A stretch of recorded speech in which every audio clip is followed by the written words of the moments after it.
நேயர்கள் அனைவருக்கும் வணக்கம். வெண்முரசு நீர்க்கோலம் அத்தியாயம் 8. ஒவ்வொரு நாளும் ஒரு முகமேனும் நளனின் கண்முன் வந்து கொண்டிருந்தது. அறியாது வந்து விழிமுட்டி பதைத்து விலகிக் கொள்பவை, மறைவிலிருந்து மெல்லே அசைவென வெளிப்பட்டு நோக்குரசி இமை தாழ்த்தி முகம் சிவக்க அகல்பவை, உறக்க பேசி கண் திருப்பி உள்ளமளித்து மீள்பவை, ஒன்றுமறியா பேதையென முன் வந்து நின்று குதலை சொல் எடுப்பவை. இதற்கெல்லாம் அப்பால் நான் என்று நடித்து ஏதேனும் உரைத்து ஒசிந்து செல்பவை, ஓவியத்தில் எழுதப்படுபவை, சூதர் சொற்களால் தீட்டப்படுபவை. ஒவ்வொரு முகத்தையும் இதுவா இதுவே தானா என்று அணுகி அன்று பிரிதொன்று என்று அகன்று கொண்டிருந்தான். அவன் தேடுவதே விழிகளை காட்டியமையால் அவன் முன் தோன்றுபவர்கள் பெருகி கொண்டிருந்தனர். முகங்களை மறைக்கும் அலையன்றாக எவர் முகமும் அவனுள் நிலையாமலாயிற்று. நிஷத அரசின் இளவரசனுக்கு துணைவியாவதென்பது அக்குடிப்பெண்கள் அனைவருக்கும் கனவாக இருந்தது. சூழ்ந்திருந்த சிறு சத்திரிய நாடுகளுக்கோ நிஷதர்களின் செல்வமும் படை வல்லமையும் அவர்களை பெரும் சத்திரிய அரசுகளின் படைக்கலங்களிலிருந்து காக்கும் கோட்டை. நாளும் ஒரு தூது வீரசேனனின் அவைக்கு வந்து கொண்டிருந்தது. உன் மணமகளை தெரிவு செய்து சொல்க என்று அரசி நளனிடம் சொன்னாள். நான் அவளை இன்னமும் காணவில்லை, கண்டதும் அறிவேன் என்று எண்ணுகின்றேன் என்றான். அவள் எவ்வண்ணம் இருக்க வேண்டும் என்று சொல், அதை எண்ணி உரைத்து ஒற்றரையும் சூதரையும் அனுப்பி தேடச் சொல்கிறேன் என்று அரசி கேட்டாள். உண்மையிலேயே அவள் எவ்வண்ணம் இருப்பாள் என்று எனக்கு தெரியவில்லை. நான் பார்த்த பல இளவரசிகள் பேரழகிகள், செல்வம் திகழும் நாடுகளுக்குரியவர்கள், நூல் கற்றவர்களும் பலர், நற்குடி பண்புகள் கொண்ட முகங்களே மிகுதி. இவற்றுக்கு அப்பால் நான் தேடுவதென்னவென்று நான் அறியேன் என்று நளன் சொன்னான். சலிப்புடன் அன்னை, எதை தேடுகிறாய் என்று அறியாவிட்டால் உனக்குரிய பெண் உன் முன்னால் வந்தால் கூட உணராது கடந்து செல்லவே நேரும் என்றாள். முன்னரே கடந்து விட்டிருக்கவும் கூடும் என்று செவிலி பிரபை சொன்னாள். அவ்வண்ணம் நானும் அஞ்சுகிறேன். எனினும் என்னுள் இருக்கும் உள்ளுணர்வொன்று சொல்கிறது, முதல் நோக்கிலேயே அவளை என்னால் கண்டடைய முடியும் என்றான் நளன். இறுதியில் இரு காலில் எழுந்த குரங்கொன்று அமையும் என்று சீற்றத்துடன் சொல்லிவிட்டு அன்னை எழுந்து சென்றாள். செவிலி அவள் செல்வதை நோக்கிவிட்டு இளநகையுடன், அறம்பெயர் அமைந்தாலும் அன்னைக்கு அவ்வண்ணமே தோன்றும் என்றாள். ஆவணி திருவிழாவின் போது கங்க நாட்டு சூதன் ஒருவன் தன் துணைவியுடன் நிஷத நாட்டுக்கு வந்தான். அரண்மனையில் பெருந்தோள் ராமன் நீள்விழி சீதையை வில்முறித்து மணந்த தொல்கதையை அவன் சொன்னான். கதை முடிந்து பரிசில் பெற்ற அனைவரும் பிரிந்து செல்ல தன் விரலியுடன் அவனும் முழவும் யாழும் பூட்டி கட்டி இடைநாழியில் நடந்து கொண்டிருந்தான். அரண்மனை தோட்டத்தில் இருந்து அணிச்சுனையில் நீந்தி கொண்டிருந்த அன்னங்களில் ஒன்று கழுத்தை வளைத்து திரும்பி அவர்களை பார்த்தது. வியந்து இரு கைகளையும் நீட்டி விரலி கூச்சலிட்டாள். பின்னர் பாய்ந்து தன் கொழுநனின் கையை பற்றி கொண்டு, அவ்வோவியத்தில் திகழும் அதே அன்னம் போல் அல்லவா என்றாள். அவளுக்கு பின் வந்து கொண்டிருந்த பிரபை, எந்த ஓவியத்தில் என்று கேட்டாள். மண்ணில் திகழ்ந்த பெண்டிலேயே பேரழகியின் ஓவியம், உடனிருப்பது வெண்ணிற அன்னம், அவள் உள்ளம் அது என்று உணர்த்துவது அக்காட்சி திறம் என்றாள் விரலி. காட்டுக என்று ஆர்வத்துடன் அருகணைந்தாள் செவிலி. அந்த ஓவிய திரைச்சீலை விதர்ப்பத்தில் எனக்கு அளிக்கப்பட்டது அன்னையே. சத்திரிய அரண்மனைகளில் மட்டும் அதை காட்டும்படி ஆணை என்றான் சூதன். இவள் நாவடக்கமில்லாதவள் என அவளை கடிந்தான். அச்சொல் கேட்ட பின் நான் பார்க்காமல் இருக்க இயலாது என்றாள் செவிலி. பொறுத்தருள வேண்டும் அன்னையே, சத்திரிய அரசருக்கன்றி பிறருக்கு அதை காட்ட இயலாது என்றான் சூதன். எங்கள் இளவரசர் மணப்பெண் நாடுகிறார், அவருக்கு காட்டலாம் என்று செவிலி சொன்னாள். நிஷத குடியில் ஒரு போதும் சத்திரிய பெண் வந்து குடியமைய போவதில்லை. தங்களிடம் இச்சித்திரத்தை காட்டுவதற்கு எனக்கு ஒப்புதலும் இல்லை என்ற பின் தலை வணங்கி சூதன் திரும்பி நடந்தான். அவனுடன் சென்ற விரலே, நாம் ஆணைகளை மீற முடியாது, அதை மென்மையாக சொல்ல வேண்டியதுதானே, ஏன் இத்தனை கடுமை என்றாள். அப்போது எதிர் திசையில் படியேறி வந்த நளன் செவிலியிடம், அன்னையே, அரசி தன் அணியறைக்கு சென்று விட்டார்களா என்றான். விரலி அவனை நோக்கி வியந்து இரு கைகளாலும் நெஞ்சை பற்றியபடி நின்றாள். அணியறையில் இருக்கிறார்கள், ஆனால் தாங்கள் சென்று பார்க்கலாம் என்றாள் செவிலி. தலைவணங்கி நளன் மறுவாயிலினூடாக சென்று மறைய மூச்சொலியுடன் திரும்பிய விரலி, இவர் யார் என்றாள். செவிலி, நான் இவரை குறித்தே உரைத்தேன். எங்கள் இளவரசர் நளன் என்றாள். இந்திரனுக்கு நிகரான பேரழகுடன் இருக்கிறார். இவர் நிஷதகுடியில் பிறந்தவரா என்றாள் விரலி. செவிலி சற்றே சினத்துடன், அவர் அணிந்திருந்த முத்திரை கணையாழியை வாங்கி காட்டவா என்று கேட்டாள். விரலி சிற்றடி ஒலிக்க விரைந்து சென்று தன் கணவனின் தோளில் இருந்த மான்தோல் பொதியை பற்றி இழுத்து தரையில் இட்டு பதறும் கைகளால் அதன் முடிச்சுகளை அவிழ்த்து உள்ளே மடித்து சுருட்டப்பட்டிருந்த பட்டு துணி திரைச்சீலையை எடுத்து விரித்தாள். கிளர்ந்த குரலில், இதுதான் விதர்ப்ப இளவரசியின் ஓவியம். இளவரசரிடம் காட்டுக. என்ன செய்கிறாய், அறிவில்லையா உனக்கு என்று சினந்தபடி விரலியின் கைகளை பற்றினான் சூதன். கையை எடு, அறிவிலியே. விதர்ப்பத்தின் இளவரசிக்கு ஊழ் தெரிவு செய்த மணமகன் இவரே. இது கூடவா தெரியவில்லை உனக்கு? கற்ற காவியங்கள் கண்களில் ஒளியாக அமையவில்லையா என்றாள் விரலி. குழப்பத்துடன் திரும்பி நளன் சென்ற வழியை பார்த்துவிட்டு, ஆம், ஒரு கணம் எனக்கும் அவ்வாறே தோன்றியது. 3 தெய்வங்களும் நினைத்தாலும் பெரிதொன்று அமையாது என்றான் சூதன். அவ்வண்ணமெனில் என்ன ஐயம் என்ற பின் திரும்பி செவிலியிடம், சென்று அழியுங்கள் இந்த சித்திரத்தை. அவர் மணக்கவிருக்கும் பெண் இவர், பிரிதொருத்தியும் அல்ல. இது சொல்லில் சுடர்கொண்ட விரலியின் கணிப்பு என்றாள். உணர்வு மேலிட கண் கலங்கி கை கூப்பி, கலைமகளை வணங்குகிறேன், என்றும் உங்கள் சொல் திகழ்க என்ற பின் செவிலி அந்த ஓவியத்தை வாங்கி கொண்டாள். பிரபை நடக்க முடியாமல் தளர்ந்து அவ்வப்போது நின்று மூச்சு வாங்கி அரசியின் அணியறைக்குள் சென்றாள். அங்கே அரசியின் குழல் சுருள்களை 2 சேடியர் அவிழ்த்து விரித்து நீட்டி கொண்டிருக்க, எதிரே சுவர் சாய்ந்து நின்று நகைச்சொல்லாடி கொண்டிருந்த நளனை கண்டு அருகணைந்து, அரசே, கங்கவிரலி அளித்த சித்திரம் இது. இதில் இருப்பவளே தங்கள் அரியணை துணைவி என்று சொன்னாள். என்ன என்ன என்று நளன் பதற, இது சொல் நின்ற விரலியின் கூற்று. அவர்கள் உரைத்தவை பிழைப்பதில்லை என்றாள் பிரபை. நளன், இந்த முகத்தை நீங்கள் பார்த்து விட்டீர்களா அன்னையே என்றான். இல்லை, முதலில் நீங்களே பார்க்க வேண்டும் என்று எண்ணினேன் என்றாள் செவிலி. அதை வாங்கி விரித்து நோக்கிய நளன் ஒரு கணம் விழி நிலைக்க பின் முகம் பதறி அலைவுறும் கைகளால் அதை சுருட்டி திருப்பி அளித்தான். என்ன என்று அரசி கேட்டாள். இல்லை என்று அவன் சொன்னான். சொல், என்ன எண்ணுகிறாய் என்றாள் அரசி. தெரியவில்லை. ஒரு கணம் என் நெஞ்சு நடுங்கியது என்றான். அவ்வண்ணமெனில் அவளேதான் என்றாள். இல்லை, அது ஒரு இனிய எண்ணமாக இல்லை அன்னையே. நிலைக்குலைவாக, அறியா துயராக, அச்சமாக அவ்வுணர்வு எழுகிறது என்றான். ஆம், அது எப்போதும் அவ்வாறுதான். நாம் அறிந்தவையே இனியவை. புதியவை அனைத்தும் அச்சத்தையும் நிலைக்குலைவையும் உருவாக்குகின்றன என்றபடி அரசி ஓவியத்தை விரித்து நோக்கினாள். அவள் முகம் மலர்ந்து புன்னகையில் பற்கள் ஒளிவிட்டன. செவிலியிடம் திரும்பி அந்த ஓவியத்தை திருப்பி காட்டி, இவள்தான் என்றாள். செவிலி அருகே வந்து பீடத்தை பற்றியபடி குனிந்து நோக்கி, அழகின் முழுமை, பேரரசுகளை ஆளும் மணிமுடியை சூடியிருப்பவள் போல் இருக்கிறாள்.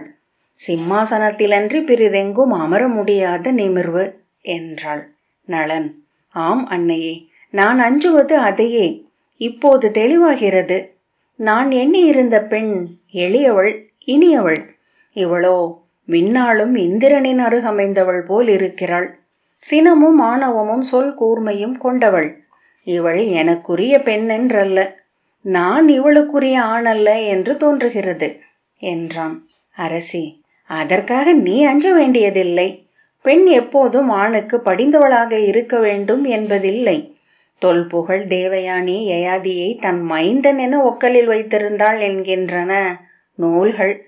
இவள் விழிகளும் தோள் அகலமும் குருநகரியை ஆண்ட தேவயானியைப் போலவே காட்டுகின்றன என்று சொன்னாள். மீண்டும் ஓவியத்தை பார்த்த பின், ஆம், ஆனால் ஓவியம் பிரிதொன்றையும் சொல்ல விழைகிறது. ஆகவே தான் மென் தூவி அன்னம் ஒன்றையும் வரைந்தான். நோக்குக, அவள் கைகள் அதன் வெண்ணிற மென்மை மேல் தொட்டனவோ என வருடி செல்கின்றன. அதன் கழுத்து வளைவுக்கென அவள் உடல் வளைந்துள்ளது. மிடுக்கும் நெமிர்வும் கொண்டவளாயினும் உள்ளூர அன்னம் போல நெகிழ்ந்து கனிந்தவள் என்கிறான் ஓவியன் என்றாள் அரசி. நளன், நான் அறியேன். என் உள்ளம் மீண்டும் தயங்குகிறது. என்னால் முடிவெடுக்க இயலவில்லை என்ற பின் அறை விட்டு வெளியே சென்றான். அவனுக்கு பின்னால் சென்ற செவிலி, இளவரசே, இந்த ஓவியத்தை எடுத்து செல்லுங்கள், உங்களுடன் இருக்கட்டும் இது என்றாள். வேண்டாம் என்று சொல்லி நளன் வெளியேறினான். செல்லும் வழியிலேயே நளன், இவள் அல்ல, ஆம் இவள் அல்ல என்று தனக்குத்தானே சொல்லிக் கொண்டான். உரையுருவிய ஒளிர்வாள் போல இருக்கிறாள். இவள் ஒளி அனல், நெளிவு நாகம். இவள் முகவடிவும் புன்னகையும் என்னை நோக்கி வந்த தூண்டில். இத்தருணத்தில் எண்ணி விலகாவிடில் பெரும் துன்பங்களை நோக்கியே செல்வேன். விலகாது பின்னின்று உந்துவது எது? காமமா? ஆம், அதைவிட ஆணவம். இவ்வழகுக்கு நான் தகுதியற்றவனா என்றெழும் என் ஆழம். தான் எவரென்று உணர்ந்திருப்பவன் துயர்களை தவிர்க்க கற்றவன். நெறிநூல்கள் அனைத்திலும் மீள மீள கற்ற வரி அது. என்னை நான் மிகையாக உருவாக்கி கொண்டால் ஒழிய இவளுக்கு கணவனாக அரியணையில் அருகிருக்க இயலாது. என் திறன், குடி, அரசு அனைத்தும் இவள் காலடியில் ஒரு சிற்றரசென நிற்பதற்கு மட்டுமே உரியவை. இவள் அல்ல. நன்று. இத்தருணத்தில் இப்படி ஒரு முடிவை எடுக்க எனக்கு தோன்றியது. தூண்டில் கண்டதுமே அஞ்சு விலகும் அறிவுடைய மீன் என்றானேன். நன்று. இவள் அல்ல, அவ்வளவுதான். இனி சொல்லில்லை. இனி உள நிலை அழிவில்லை. தன் மஞ்சத்தரைக்கு சென்று பீடத்தில் அமர்ந்து சுவடியொன்றை எடுத்து புரட்டி அதிலிருந்த எழுத்துக்களை பொருளின்றி வாசித்து சென்றபோது, இவள் அல்ல, இவள் அல்ல என்ற சொல் எங்கோ ஒலித்து கொண்டிருப்பதைப் போல இருந்தது. நீர் சொட்டுவது போல. பின் சுவடியை மூடி வைத்துவிட்டு எழுந்து சாளரத்தினூடாக தெரிந்த விண்மீன்களை பார்த்தான். அறைக்குள்ளிருந்த சுடர் அமைதியின்மையை அழிக்க அதை அணைக்கும் பொருட்டு அருகே வந்தான். இருட்டில் தனித்திருக்க முடியாதென்றெண்ணி மீண்டும் சாளரத்தருகே சென்றான். நடுங்கிக் கொண்டிருந்த விண்மீன்களை சில கணங்களுக்கு மேல் நோக்க இயலவில்லை. திரும்பி நின்றபோது சுடரொளி அசைய நெளிந்து கொண்டிருந்த அறை மேலும் அலைக்கழிவை அளித்தது. மேலாடையை வீசி சுடரை அணைத்த பின் மஞ்சத்தில் படுத்து மர உரியை எடுத்து தலைக்கு மேல் போர்த்தி கொண்டான். கண்களை மூடிக்கொண்டு மிக அருகில் என அந்த ஓவியத்தை பார்த்தான். இவளல்ல, இவளல்ல, இவளல்லவெனில் ஏன் இவளை எண்ணிக்கொண்டிருக்கிறேன்? தேடாமலேயே என்னை நோக்கி வந்திருப்பதனாலேயே இது பெரும் பொறி. மறுமுனையில் யார்? ஊழ், விளையாடும் தெய்வங்கள். ஆனால் அவள் விழிகள் ஒரு சொல்லை அரை கணத்தில் என்னிடம் சொல்லிவிட்டன. இத்தனை நாள் நான் எதிர்நோக்கி இருந்தது அச்சொல்லை. பிரிதொன்றை அவள் விழிகள் சொல்லி இருக்க முடியாது. ஏனெனில் அவள்தான். கையால் சேக்கையை ஓங்கி அறைந்தபடி எழுந்து அமர்ந்தான். என்ன எண்ணிக்கொண்டிருக்கிறேன்? எனக்குள் புகுந்து என் எண்ணங்களை ஆட்டுவிப்பது எந்த இருள் தெய்வம்? இப்படுக்கையில் படுத்திருக்கும் என்னை சூழ்ந்து நின்று குனிந்து நோக்கி கொண்டிருக்கின்றனவா மானுடத்தை ஆட்டுவிக்கும் பெருவிசைகள்? அகலத் துடிப்பதே அணுகும் அசைவென்றாகி எந்த ஊழ்முனை நோக்கி சென்று கொண்டிருக்கிறேன்? எழுந்து இருளில் விரைந்தோடி மீண்டும் அசன முனிவரின் புற்குடிலுக்குள் சென்று அமர்ந்து விட வேண்டும் என்று தோன்றியது. இல்லை, அதற்கு தேவையில்லை. நான் முடிவெடுத்து விட்டிருக்கிறேன். அது அவள் அல்ல. அந்த சூதனையும் துணைவியையும் ஓவியத்துடன் உடனே நகர்விட்டு செல்ல ஆணையிடப் போகிறேன். நாளைய காலையிலேயே வேட்டை துணைவருடன் காட்டுக்கு செல்வேன். களிறுகளுக்கு பின் பாய்வேன். புலித்தோல் கொண்டு மீள்வேன். அப்போது இந்த நாள் தொலை நினைவாக மாறியிருக்கும். இந்த நாள் என்ன? இவ்விரவுதான், இவ்விருள்தான். ஆயிரங்காலட்டை போல கணம் கணம் என்று மெல்ல நகரும் இக்கரிய இரவு. இதை கடந்து விட்டால் போதும். இதை கடக்க முடியவில்லை எனினும் குகை பாதையின் மறு ஒளி போல் முதற்கதிர் எழுவதைக் கண்டுவிட்டால் போதும். அனைத்தும் முடிந்துவிடும். ஓரிரவை கடப்பது இத்தனை அரிதா என்ன? ஓரிரவுக்குள் ஒருவன் 100 முறை பிறந்து எழ முடியுமா என்ன? உள்ளம் என்பது பெருவதை. நாழியிலிருந்து நாழிக்கு சொட்டும் மணற்பருக்கள். ஒன்றையொன்று முட்டி மோதி ஓசையின்றி அவை பொழிந்து கொண்டிருக்கின்றன. நிறைய நாழி, குறையா பெருநாழி. எழுந்து சென்று மது கொணரச் சொல்லி அருந்தினால் என்ன என்று எண்ணினான். அதுவரை அருந்தியதில்லை. மது அருந்துவது ஒரு தோல்வி. இச்சிறு தருணத்தை கடக்க இயலாத எளியோன் என்று என்னை சேடியர் முன் அறிவித்தல். இரவெல்லாம் இங்கு இவ்வெண்ணங்களுடன் இருந்தால் காலையில் எனக்குள் சொற்பெருக்கே இருக்கும். பெருக்கல்ல, குவியல். புயல் வந்து சென்ற நகரம் போல பெருஞ்சிதறல். எழுந்து சால்வையை அணிந்தபடி வெளியே சென்றான். காவலர்கள் தலைவணங்கி படைக்கலம் தாழ்த்த படி இறங்கி வெளியே சென்று முற்றத்தில் நின்றிருந்த புறவியை எடுத்துக்கொண்டு சாலைக்கு சென்றான். பிரிதொரு புறவியில் தொடர முயன்ற மெய்காவலனை கையசைத்து தடுத்தான். நகரை விட்டு வெளியேறி குறுங்காட்டை கடந்து கோதையின் கரையில் அமைந்த அசனரின் குடிலை அடைந்தான். புறவியை நிறுத்திவிட்டு நாணல் நடுவே சென்ற பாதையில் நடந்தான். நீரொளிர்வுடன் நெளிந்து கடந்து சென்றன நாகங்கள். தவளைகளின் இடைவிடாத ஓசை சூழ்ந்திருந்தது. குடில் முற்றத்தில் தருப்பை பாயில் கால் மடித்து விண்மீன்களை நோக்கி அமர்ந்திருந்த அசனரை தொலைவிலேயே கண்டான். இரவில் அவர் துயில்வதில்லை என்று முன்பே அறிந்திருந்தான். சென்று அவரை கலைக்கலாமா என்று எண்ணிக்கொண்டிருக்கையிலேயே அவர் திரும்பி அவனிடம் வரும்படி கை காட்டினார். அருகே சென்று கால் தொட்டு சென்னி சூடி அப்பால் அமர்ந்தான். புன்னகையுடன், பார்த்து விட்டீரா என்றார். ஆம் என்றான். ஏன் அதை சொன்னோம் என்று உணர்ந்ததும், ஆனால் என்றான். அதை நான் முன்னரே புரிந்து கொண்டேன் என்றார் அசனர். அவன், ஆனால் அவள் பேரரசி, முடிமன்னர்கள் தலை தாழ்த்தும் அடி கொண்டவள், எனக்குரியவள் அல்ல என்றான். உமக்குரியவள் அல்ல என்று முடிவெடுக்க வேண்டியது நீரல்ல என்று அவர் சொன்னார். நான் அலைக்கழிவேன், பெருந்துயருவேன் என்றான் நளன். ஏன் என்று அவர் கேட்டார். அவன் தயங்கி, அவளை நான் மணந்தால் இப்புவியில் உள்ள ஆண்கள் அனைவரும் பொறாமை கொள்வார்கள். பெருங்குடி மன்னர்கள், சக்கரவர்த்திகள், ஏன் விண்ணக தெய்வங்களுமே என் மேல் சினம் கொள்வார்கள். ஆம் என்றார் முனிவர் உள்ளில் எழுந்த ஐயத்துடன். அப்படி ஒருத்தி என்னை தேடி வருவாள் என்று முன்னர் அறிந்திருந்தீர்களா என்றான். அவர் புன்னகையுடன், யார் என்று அறிந்திருக்கவில்லை, எப்படிப்பட்டவள் என்று அறிந்திருந்தேன் என்றார். நீங்கள் அதற்கென காத்திருக்க வேண்டுமென்று ஆணையிட்டது அதனால்தான். நான் எப்படி அப்பேராற்றலை எதிரி என கொள்வேன்? எளிய நிஷாதன் நான் என்றான். ஒன்று மட்டும் உரைக்கிறேன், எது நிகழினும் நீங்கள் முற்றழிய மாட்டீர்கள்.